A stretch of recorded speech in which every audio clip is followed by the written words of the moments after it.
ciência muitas vezes trabalha com o passado, com coisas que ela não pode observar diretamente e nem reproduzir em laboratório. Como ela faz então para estudar tais coisas? Bem, ela utiliza métodos para investigar o passado. A geologia, por exemplo, segue uma linha do raciocínio chamado uniformitarismo. O uniformitarismo se baseia naquilo que podemos chamar de atualismo geológico. Ou seja, os acontecimentos passados são resultados de forças naturais iguais às que ocorrem nos dias de hoje. Em outras palavras, o presente é a chave do passado. Por exemplo, vamos supor que você esteja caminhando por um lugar desconhecido. De repente, você encontra uma cidade abandonada. Você nota que tudo na cidade está coberto por uma camada de cinza. De onde veio aquela cinza? Qual foi a causa dela? Você não estava presente no momento em que aquela cinza chegou ali. Você não presenciou o fato. Como então investigar o que aconteceu? Que tal aplicarmos o uniformitarismo para tentar descobrir? Podemos começar com um método bem simples chamado inferir a melhor explicação. Esse método também é conhecido como método das múltiplas hipóteses que competem entre si. Partindo do princípio uniformitarista de que o presente é a chave do passado, devemos então criar múltiplas hipóteses que poderiam explicar a origem daquela cinza. Hipótese número 1. Um tornado produziu as cinzas. Hipótese número 2. Uma enchente produziu as cinzas. Hipótese número 3. A aurora boreal produziu as cinzas. Hipótese número 4. Um vulcão produziu as cinzas. Agora vamos utilizar o presente para explicar o passado. Hoje em dia observamos tornados produzindo cinzas? Não.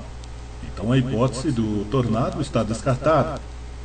Hoje em dia observamos enchentes produzindo cinzas? É claro que não. Descartada então a hipótese da enchente. Atualmente observamos auroras boreais produzindo cinza? É claro que não. E quanto aos vulcões? Nos dias atuais podemos observar erupções vulcânicas e já observamos que os vulcões produzem cinza. Portanto, a teoria de que os vulcões produziram aquela cinza é cientificamente aceitável e racional dentro do método uniformitarista. E quanto à informação codificada presente no DNA? Será que poderíamos utilizar esse mesmo método para inferir sua causa? Lembrando que até mesmo Darwin utilizou esse método para sustentar a evolução. Poderíamos utilizar então esse método em favor da proposta do design inteligente? Estou certo que sim. Mas para que você entenda o meu raciocínio, é indispensável que você entenda perfeitamente o que é uma informação codificada. Vou citar alguns exemplos de informação codificada, explicando de forma mais simples possível para que todo mundo possa entender. Primeiramente, gostaria de deixar bem claro que a informação codificada no DNA não é uma hipótese, é um fato. Nenhum cientista, seja ele criacionista ou evolucionista, duvida da existência de informação codificada no DNA. O que é discutido não é se existe ou não informação codificada no DNA, mas se essa informação foi produzida por inteligência ou por forças naturais não inteligentes. O que é informação codificada? Informação codificada é algo que transmite uma mensagem racional, uma mensagem que pode ser decodificada, interpretada, entendida, lida. Uma mensagem com um propósito, com uma função. O texto de uma carta, por exemplo, é um tipo de informação codificada. Por quê? Porque as letras ali são colocadas numa sequência coerente. Essa sequência de letras forma palavras. A sequência coerente das palavras forma frases. E a sequência coerente das frases forma o texto da carta. Esse texto pode ser compreendido por quem o ler. Pode transmitir uma informação.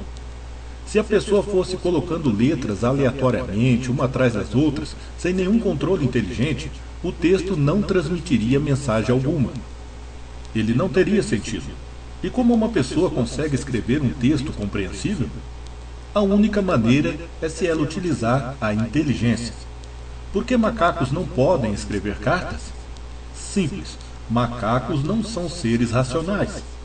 Para escrever uma carta, você precisa usar a inteligência. Portanto, só um ser racional é capaz de escrever uma carta. O texto de uma carta, ou jornal, é uma informação codificada, pois foi coligida de forma lógica para transmitir uma mensagem. O código Morse também é um exemplo de informação codificada.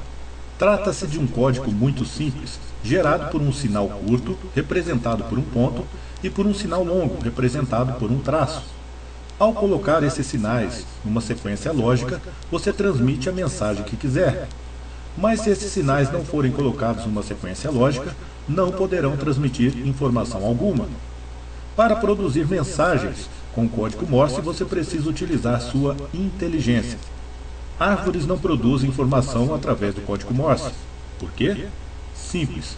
Para colocar os pontos e os traços numa sequência compreensível, você precisa utilizar sua inteligência. Processos naturais não inteligentes não conseguem organizar esses sinais numa sequência que transmita uma mensagem racional. Só a inteligência consegue fazer tal coisa. Os caracteres não são importantes. O importante é a informação. Não importa se a informação utiliza letras, como os jornais ou os livros, se utiliza pontos e traços, como o código Morse, se utiliza notas musicais, como as partituras, se utiliza instruções, como os programas de computador, ou se utiliza bases nitrogenadas, como o DNA. O importante é como esses caracteres são colocados na sequência. É como no exemplo da carta. Se as letras forem colocadas de qualquer maneira, de forma aleatória, não vão produzir informação codificada. Porém, se forem colocadas numa sequência lógica e inteligente, vão produzir a informação desejada. A informação codificada presente no DNA é a única informação desse tipo que não foi feita pelo homem.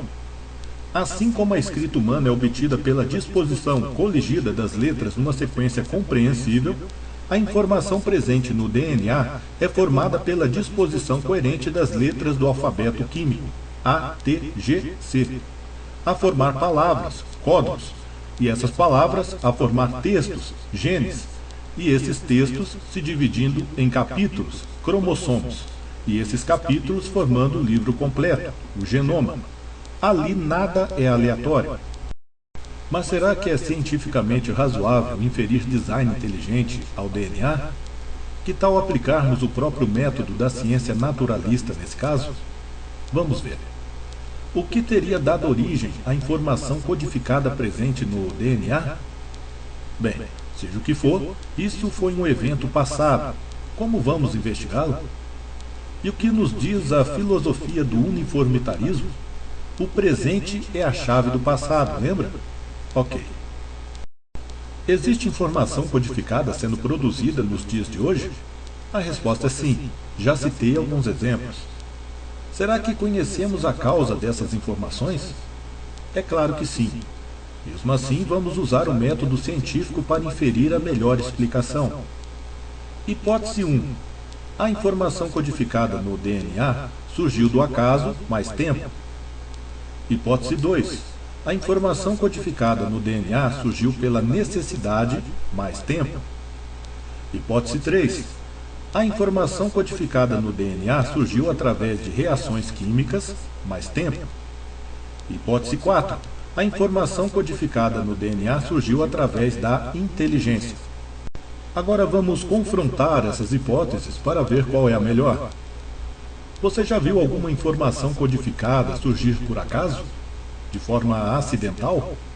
Como se a explosão de uma gráfica pudesse gerar um livro completo? Eu nunca vi.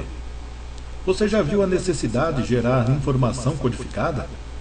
Vamos supor que você precise muito escrever uma carta, mas não sabe escrever. Qual a chance dessa informação aparecer sozinha? Estou certo de que a chance é zero, mesmo que você espere por bilhões de anos. Você já viu alguma reação química produzir informação codificada? Bem, isso nunca foi observado. A química pode explicar o hardware, não o software. Ela explica os componentes químicos do DNA, não a coerência da informação. É como se alguém explicasse os componentes da tinta utilizada para escrever uma carta, mas deixasse de explicar a necessidade de inteligência para se escrever a carta. E quanto à inteligência? Você já viu a inteligência produzir informação codificada? Eu já vi, e muitas vezes. É através da inteligência que escrevemos cartas, produzimos mensagens em código Morse, em braille, criamos programas de computador, algoritmos, enfim. Nós conhecemos a causa da informação codificada. E como acabamos de ver, inferir projeto intencional à informação codificada no DNA é cientificamente aceitável.